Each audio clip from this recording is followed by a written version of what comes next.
I wanted to talk about real quick about your this film, where they can find it, that you worked on and co-produced. Just talk a minute about that, and also just mention your YouTube channel. I'll put it down below so they can see that. So tell me about this film, Back from the Light, how that happened, and where people can purchase that or view it. Yes. Okay. So after my near-death experience, I attended a few NDE conferences, and everything was geared towards the scientific aspect of the near-death experience. You had all those the medical specialists, and also all the researcher, which is fantastic, because that's also needed, because it validates our experience, because you have all the researchers that have done all those statistics. So it actually validates what we have experienced. However, I was thinking, and what about, because you have the near-death experience, but then what happens after we had the experience? How do we live with it? Because we all integrating. We all know that we have after effect of this experience. You see spirits, you see angels, you see you're in demons, different dimensions. You're in connection with the other world.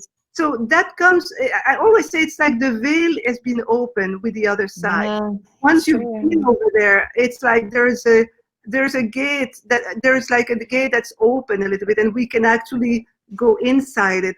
So there's a lot of after effects. You yourself, physiologically, physically, psychologically, spiritually, you change completely. You have like a total change of who you are, and then your family and your friends think that you're totally. Who is this crazy person now? Yeah. We're talking about love a lot. Yeah, I have a friend. He actually was making probably lots of money because he was working in the pharmaceutical sales, and they had that huge house, a wonderful lifestyle, and then he's married, and then he has his NDE, and then he comes back. He wants to have the world now, and he decides to go back to school and become a nurse. See, this is common. This is hysterical. He goes from 300K a year to 40K a year. And so his wife doesn't want to be with him anymore, because that's not where's the money, dude? So so changed totally, and the family, that's not who you signed up to be with. And so that documentary, we went to film near-death experiencers wherever they were, here in the US and in Europe. And we went in their home so we could interview them, but also their family, the wife, children, or parents, to know how it is to live with somebody who had an NDE, because everything changes. We are a different person, because we've been on the other side. We've been in the real world, in the real reality, and then we come back. We're like, we've decoded the matrix. Like, this is a bunch of crap. I'm not falling for that. And you have to reintegrate this game, this video game. You have to reintegrate everything, and yet you know who you are. You are that being of love and light. So you don't want to change that. You don't want to change that. That's the only good thing. So that's wow. Okay, so we can see this. What did you say, on Vimeo? On Vimeo, so you can go on Vimeo and if you Google "Back from the Light After Effects," if they Google that, you will find it, and it's I see it here. It's really good. It's really very eye-opener for everyone about it. So no, that sounds great. And you co-produced that. Co-produced. I'm not the only one. It's co-produced by my very dear friend, Robert Neil Marshall. He's an amazing director. He did a lot of editing and everything, and filming. We did it together. He's amazing. He's in the film industry. Has been in a few series. And did I meet him in Raleigh? Was that gentleman, the HBO guy? No, somebody else. Okay. Yes. Okay. He lives more in the north, near DC. I got it. This is so helpful, because people don't realize that you come back and you don't know you might not even like the same things you liked before. And then you don't know what's happening because you're confused. Your electricity, I mean, your level of energy is totally different when you come back. So you open, the light bulb, burst when you open. You can't look. I used to think, my mom used to say, quit buying those cheap dollar store batteries, because I have clocks that were like a crazy person clocks, because I didn't know it was me. It took me forever. But it was, you stop clocks. You stop phones. This is my third freaking phone that I've had. Yeah. A Samsung got for no reason. The first year of my NDE, I had 3 computer crashes. And because, when you touch it, it crashes because you have a different energy. And I was so scared because I work in the IT industry. So I was like, okay, now my job is in jeopardy. They will think, what are you doing with your computer? But then with time, it started to fade away a little bit, so fortunately. It's still in you. It's still in you.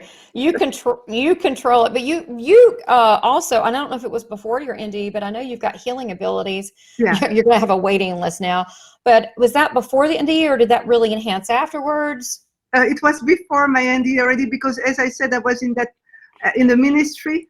So I used in France. I did an interruption of career, and I was 3 years there, and actually I was in the ministry, and I was spending lots of times in prayer, in meditation, and I didn't even try to, it just came naturally. I knew when somebody had something in one portion of their body, and whenever I went to all over Europe, in Scotland, I had a radio program, and was invited in some conference to speak as a speaker because of the healing ability. And you said you would be in front of like 3,000 people. That was, part of your life. It's so funny. I got to tell on you, Yvonne, before we end off. You've been awesome. I could talk to you forever. Literally, we'll probably go to sleep and visit each other while we're sleeping, because that's how we work. Because I didn't get enough of you. But I got to tell a funny story on you. So Yvonne's coming to speak to Charlotte, North Carolina. We didn't talk about that. So that was a few months after I visited her Raleigh thing. And she brought Peggy Robinson, who I'm hoping I need to get in touch with her to also speak. She's a lovely person at NDEr. Sandy. I mean, not Sandy, what's Briggs. Sandy Briggs. Not that the other one, is wonderful too. But Sandy came with you. That was it. Sandy came. So I had never met her. Very sweet. And they stayed at my house, and we, I don't have a lot of room. We accommodated. We gave Yvonne the princess room. And but it's funny. So Sandy, another NDEr, is here with Yvonne at my house, and because she's going to speak the next morning to Ines, and so she got here. Ines Charlotte, so she got here a little bit earlier. So we had a very nice night, and I think you got here a little bit earlier, so we talked for a while, and then we went out and had a lovely dinner. It was fantastic, but we were talking. And my poor husband, he's so gentle and easygoing, but you got to think from his perspective. Amazing. Yvonne's like, and I just had this picture in my head. It's just funny.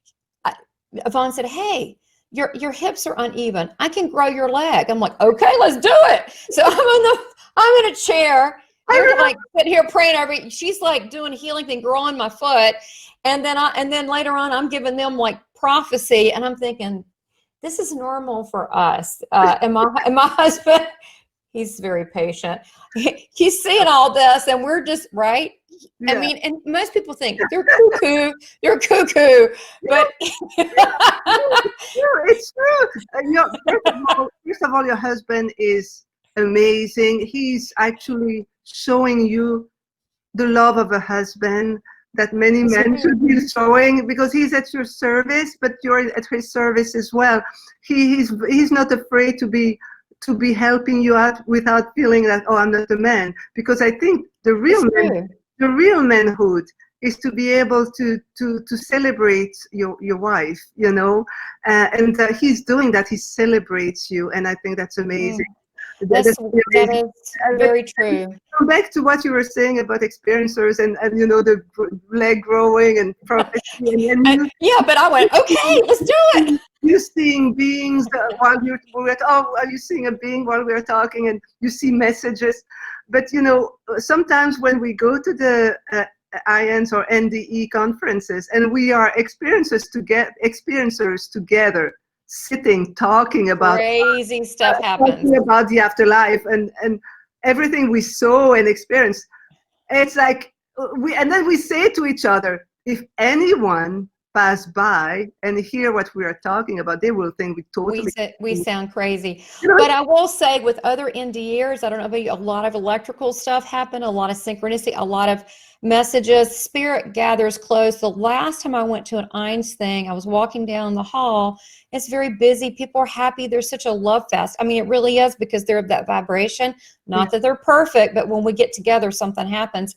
And I got a text. I had heard about it. I got a text from my trainer, who was a young guy. He just had a heart attack. I don't know, maybe it wasn't right there all along, but he died 3 months before, and he texted me on my phone. I had heard about that, and I was like, oh my God. I actually was freaking out. Like, I talk to Spirit all the time, but I didn't know they could do that. I mean, they do anything.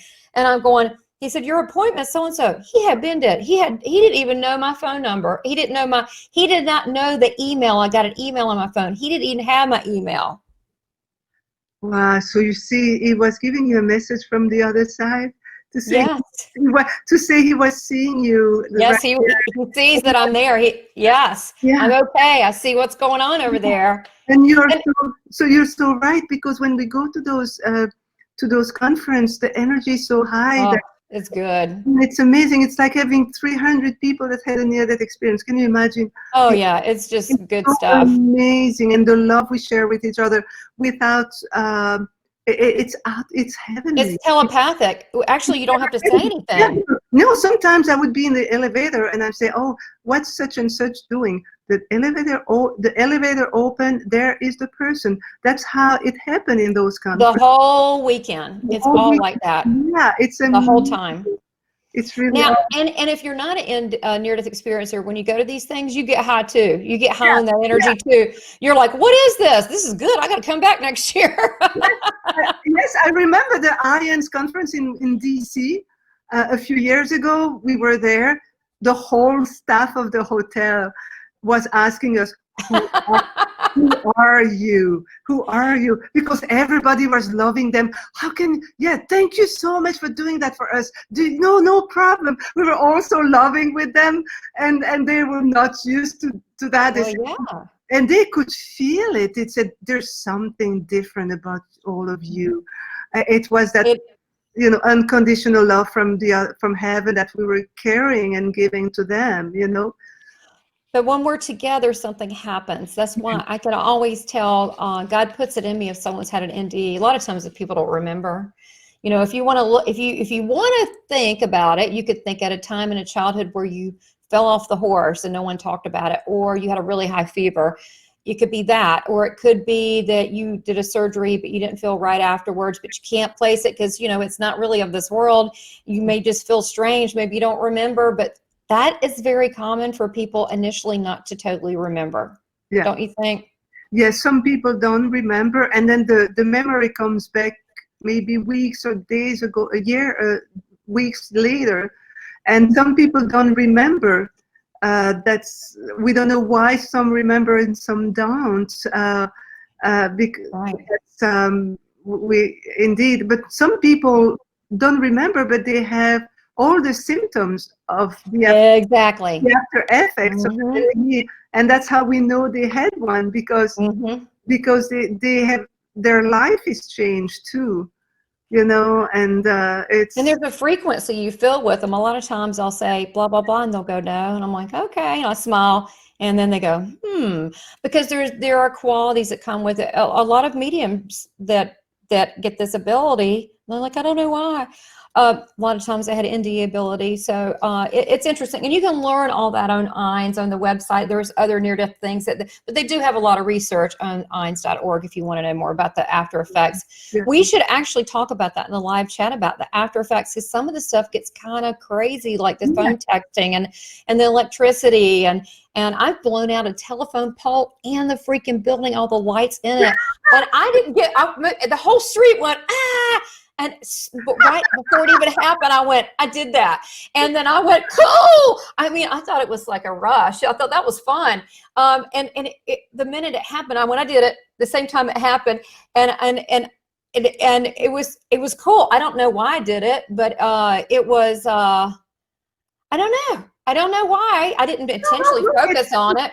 They said it's because when you have an NDE, and I'm not a scientist at all, so I'm probably going to do not a great job of it, but your energy level or your vibration level or frequency level is shifted.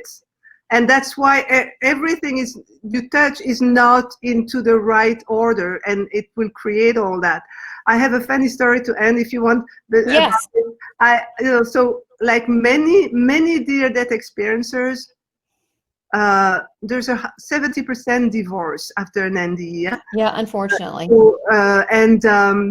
And then after your divorce, when you're an experiencer, it's very hard to be back in a relationship, because who wants a person that's totally wacko like that, and then the light bulbs, and then you talk about this afterlife, that other world all the time, so you need people that actually can understand. So I was trying to date again, and I said, okay, let's go in the dating scene, and oh no. So I met somebody online, and great guy. I mean, really great career and everything. And he invited me.